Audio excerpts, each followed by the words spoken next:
yo.rc.json. Now we need to ensure that whenever an application is created or generated using this generator, we're able to communicate the user context in order to update the .yo.rc.json file of the application that is being generated. And to do that, we'll access the file index.js, which contains a function called writing, specified in line 28. And within this function, we're copying a certain file from a certain source to a certain destination. Now the objective is to store certain elements that we can share across multiple generators. And in order to do that, we'll be using a config object, which will take the responsibility of writing contents to the .yo.rc.json file, so it can be made available to various other generators as well. Within the function writing in line 30, we'll specify this, which points to the current generator followed by config, and we will use the set method in order to set the value in the form of key-value pair that we'll be sharing with the other generators. So within the method set, we'll specify CoffeeScript and we'll pass the value as true. So with this, we've specified a config with a key-value pair. We can ignore the red error lines because they are IDE specific. They are not actual error statements as per the language processor. The next objective is to save. So on line 31, we'll specify this.config.save. In case there's no .yo.rc.json file, the method save will create and persist the information that we've written using this.config.set. Now let's save the changes made to the file. Then we'll access the terminal and change the directory to generator skillsoft44, following which we'll run the command npm link. The command will ensure that it's creating sufficient information to share the context locally rather than publishing it in the npm.js repository. This could take a couple more seconds to complete, so let's wait it out. Finally, the command is executed successfully.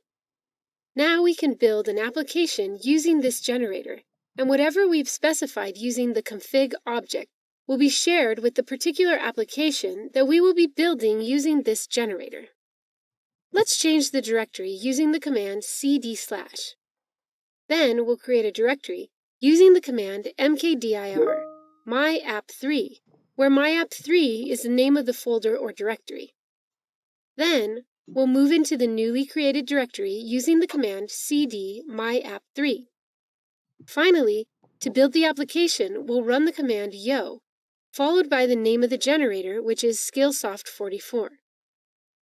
When the command executes, it will scaffold the application myapp3 by reading the details from the generator. We're getting a prompt with the question, would you like to enable this option? We'll confirm yes and press the Enter key. The command automatically runs npm and Bower installs and creates the application. We're getting a warning message indicating that the file bower.json is not present. We can ignore it for now. Now the next task is to load the application folder myapp3 and explore the file .yo.rc.json to check whether the content that we wrote using this.config.set has been shared or not.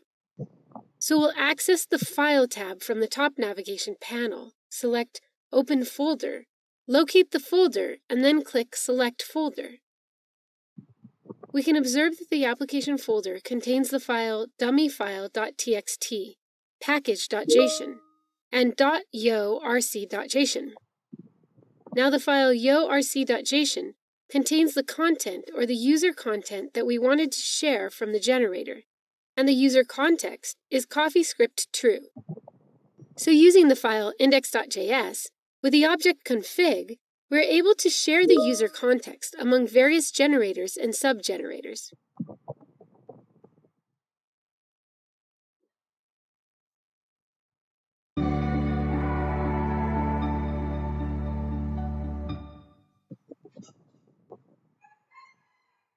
Now it's time to test your knowledge and understanding of what we've learned in this course. So in this exercise, you'll create an npm package or module, install generator Node.js, and install generator Mocha. Now I want you to pause this video and attempt all the exercises, and then come back to view the solution so you can understand how well you've attempted. In order to create an NPM module or package, we have to first create a new directory and initialize the directory as an NPM module or package. We'll begin by changing the current directory and move into the root directory using the command cd/.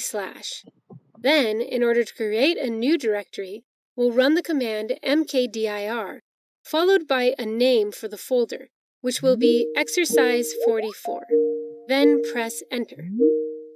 Let's move into the newly created directory using the command cd exercise 44. Now we'll initialize the newly created folder or directory as an npm package or module, and in order to do that, we'll run the command npm init. We'll get certain prompts to specify the values for certain entries. The first one is the package name, which by default is exercise 44. We'll use the default values for the version, description, entry point, test command, get repository, and keyword. For the author, we'll specify Ellen, and the license by default will be ISC. Finally, we'll confirm yes when it asks, "Is this okay?" After the folder has been initialized as an NPM package, let's clear the screen. To clear the screen, simply write CLS and press enter. Now, if we want to explore the contents of the package or folder, we'll run the command dir. We'll find that the folder contains a file called package.json, which contains all the configuration of the current package. The next task in the exercise is to install generator Node.js, which will provide the extended capabilities of Node.js to the package.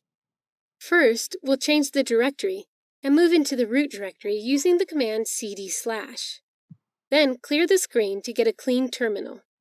Now, in order to install the generator, whose name is Node.js, we'll run the command npm install, followed by -g, to ensure that it's globally available, followed by generator Node.js. npm will connect to the npm.js repository, fetch the generator resources, and get it installed. This could take a couple more seconds to complete installing. When the installation is complete, we'll be provided with the generator version, which is 3.2.0, along with the plus symbol, which indicates that the generator has been installed. The command execution has also added 240 packages from 171 contributors and updated 37 packages. The last task of this exercise is to install generator Mocha, which will provide testing capabilities for our web applications.